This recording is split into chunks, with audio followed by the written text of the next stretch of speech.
My name is Dr.Mollyn Mugisha. I'm living in The Hague, and I see Uganda as the country in which I grew. I was born and raised in Uganda until I was about 30 years old that I came to Holland. So my Uganda flows in my blood. I have fond memories of Uganda, and I try to go there every year. And what takes me to Uganda, much as I feel very settled in Holland, is the feeling of being at home. I still feel very at home in Uganda, in the sense that the familiar smells of food. Being a country that has over 30 different tribes, you can imagine we have different foods. And having grown up in Kampala, you get an exposure to all the foods. So that's what I miss in Uganda. Although it's not as bad now as it used to be, because we have some people in the food industry here who know that now you can get almost anything you want from Uganda in terms of food. In Amsterdam, in The Hague, in Holland. It's different from 10 years when I came, when I used to cook gonja like matoke because I really wanted the taste of it. But what I know is that it's not the same. It doesn't have the Luombo taste, for example, when I cook my matoke here. So I really love the food variety that we have in Uganda. Another thing that draws me to Uganda all the time is the people. When I arrived in Holland, the culture shock was, oh, everybody seems to care only for themselves. In Uganda, everybody cares for everybody else. People are very welcoming. And for the children, when you tell your friends about Uganda, the one thing you have to always say is that in Uganda, everyone is welcome.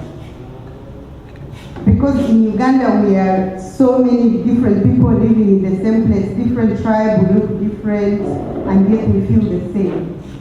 So I miss the people. I miss walking on the streets of Kampala and everybody says hello.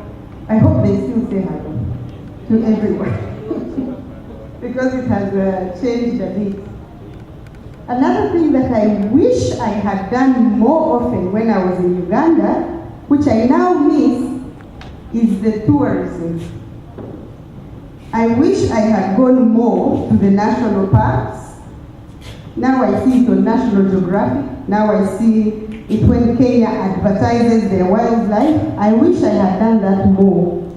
The touristy things. Going to the source of the Nile, going to the national parks, going to the mountains. People pay a lot of money to go to Uganda to see mountain gorillas. I lived there for 30 years. I never saw them. So I miss that. I wish I did that more. So when you get a chance to go to Uganda, look out for those things. Another thing that I miss about Uganda, and maybe children may not like this very much, was the sense of discipline. It's not there now so much, but it was there when I was growing up. You knew what you were supposed to do, and you did it, and you knew what would happen if you don't. So when I was growing up, this is important for the children, I knew that if I get in trouble at school, I'm also in trouble at home. Now what I miss with my children is that sometimes you feel, oh, if you get in trouble at school, your mommy will defend you. That I miss, because I think it was a good, valuable culture.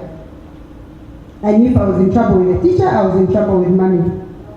If I didn't do my homework, I was in trouble at home, also at school. So that sense of discipline, I'm trying to do something about it by making sure that my children know it.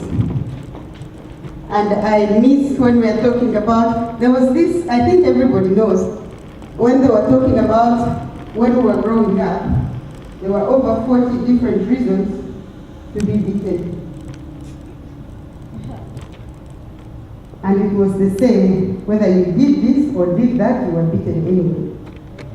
We didn't grow up feeling we were abused.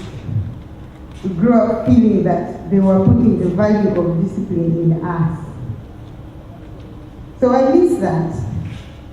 But I tell that to my children every day, and they know. So I have a little bit of Uganda in my home. And what I'm trying to do now is to make sure they don't forget the Uganda that I grew up in. So I teach them the language, at least the basics. And now I begin to write some literature that the children who are here can read because they love to read. When we were growing up, we were forced to read. Now we read because we want to read. So I start to make some books for kids to read about Uganda, about the languages in Uganda, about the traditions in Uganda, about the foods in Uganda. And as I make more, I hope I'll bring Uganda to the Netherlands. So as I struggle to integrate into Holland, I also struggle to make it a two-way process, so that I'm only not learning Holland, I'm also teaching Holland about Uganda.